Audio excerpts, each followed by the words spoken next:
keyboard costs how much?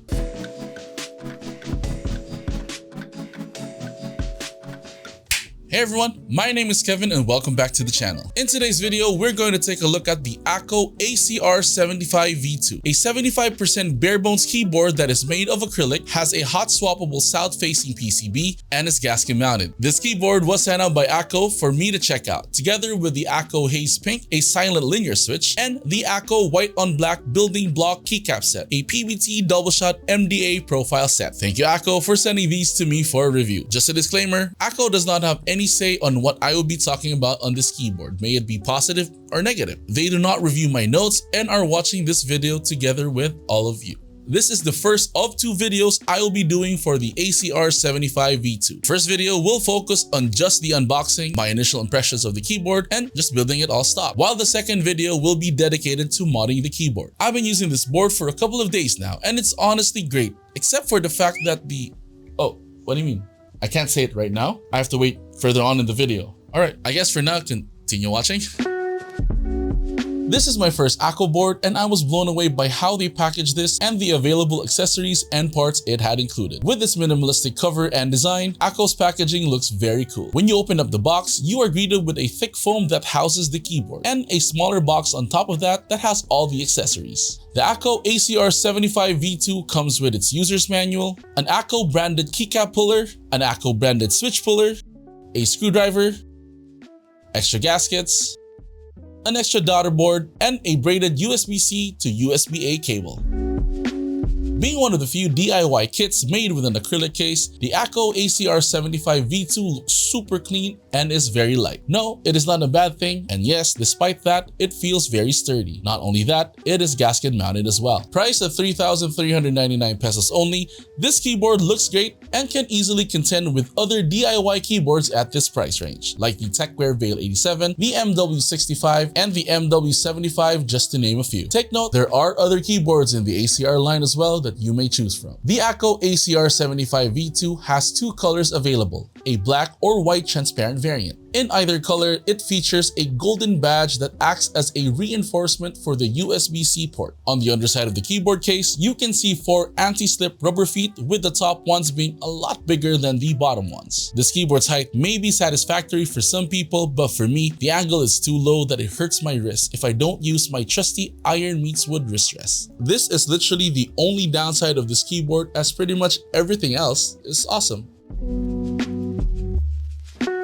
With its 5-pin hot swappable sockets, the ACR75 V2 is a great choice for enthusiasts of all levels to try any switch such as clickies, linears, and tactiles. Also, the ACR75 V2's PCB allows us to use PCB mounted stabs like TX stabs. It also has south-facing LEDs that ensure that the keyboard does not have any interference from cherry profile keycaps. The downside to this is the lesser brightness of the lighting, but that really isn't a bad thing for me, at least, as I turn off the RGB most of the time anyway. Speaking of lights, the Akko ACR75 V2 features per key RGB, which may illuminate better in the white variant, but still lights up the black variant really well. It also features RGB underglow. It has 20 backlight modes to choose from and different modes for the underglow as well. Akko has used silicone gaskets that can be inserted into the tabs on the polycarbonate plate. It also came with extras. For me, it does have a bit of flex when fully built and provides a very good typing experience. The Cloud Driver is Akko's software for reassigning keys, adding macros, and customizing the RGB of keyboards that are supported, like the Akko ACR75 V2. Reassigning keys is easy by simply clicking on the specific key you want to change. You can also add different macros if you want it. The software also allows you to change the lighting effects for both the backlight and the light bar or the underglow light.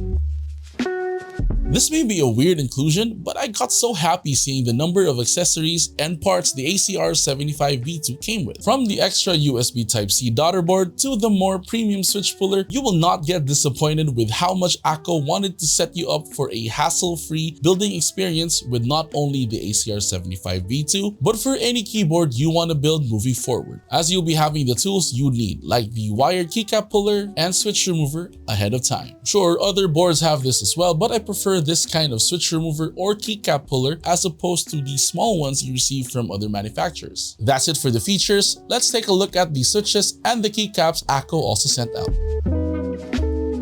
The Haze Pink is Akko's 3-pin silent switch, which has an operating force of 43 grams and a bottom out force of 58 grams. Its top and bottom housing is made of polycarbonate and its stem is made of polyoxymethylene or POM. Out of the box, it does feel very smooth, and as per my friends RX and Mega, the switch does not have any lube on it. I will be modding the Haze Pinks for the second video, so stay tuned for that. But if you do want a more in-depth review of the switches, check out RX and Mega's videos linked in the description below. Also, if you're looking for switches, then check out our channel sponsor, Keebzilla. Keebzilla is your one-stop shop for switches, lube, and keyboard accessories such as keycap pullers, switch pullers, and a whole lot more. Check out the link in the description to get your keyboard enthusiast needs. Thank you to Sir Charles of Keebzilla for always supporting the channel.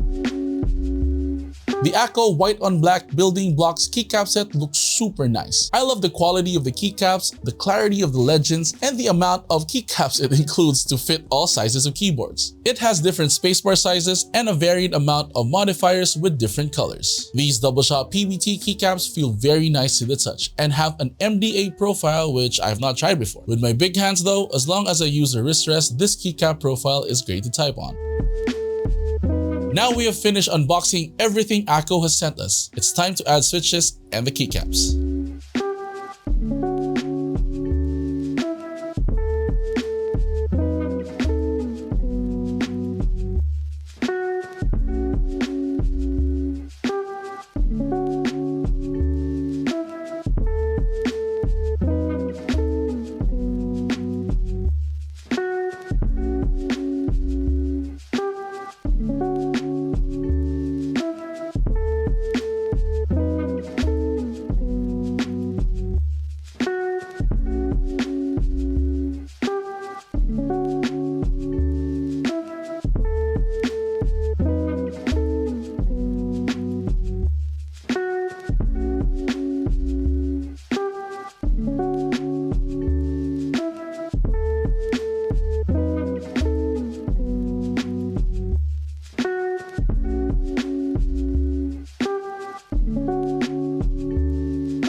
Before I say my thoughts on the keyboard, here's a quick sound test of everything stock.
I truly enjoy the Akko ACR75 V2. Being my first Akko board, I did kinda expect it to be good as I've heard so many good things about their products. The typing feel is nice, especially when paired with the Akko Haze Pink. The stock stabs sound relatively okay but would definitely need modding. The biggest con I mentioned earlier in the video is the height of the board. It may be okay for some people, but for me, it's a bit of a hassle to use when not having a wrist rest. Overall, this is a great keyboard and another option for enthusiasts who want to choose everything from keycaps to switches to even stabilizers. If you do want an Akko keyboard that is still made of acrylic, I suggest getting the upgraded Akko ACR Pro 75 as it solves the height adjustability problems of the ACR75 V1 and V2. With this keyboard, it has only confirmed to me that Akko has released products that are good for all enthusiasts of all stages of the hobby.